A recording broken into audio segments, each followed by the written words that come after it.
আমরা বলতে চাইছি আমাদের দেশের কোনো কোনায় কোনো রাজ্য নেই যেখানে এটা চলছে না মহিলাদের অত্যাচার। সেইটা সারা দেশে বন্ধ করতে, খালি বাংলায় না, বাংলায় করলে হবে না, সব রাজ্যে সব স্টেটে সব জায়গায় চলছে। এইটা স্কিমটা বন্ধ করতে হবে, আমাদের মা বোনকে খুলে রাস্তায় আসতে হবে।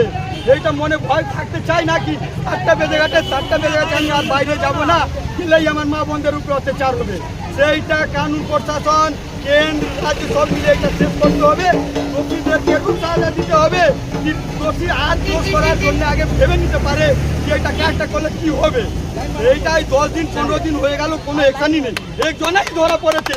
এর আগে কি হচ্ছে খবরে নিউজে দেখছি আমরা কি এর মধ্যে একজন আর নেই, 5জন 7জন আছে, কিন্তু এখন পর্যন্ত একজন কেন ধরা পড়েছে। সিবিআই বলা গেলে সিবিআই করলে যাটা ভালো হবে, সিবিআই একজন উপরে কারোকে ধরতে পারলো না।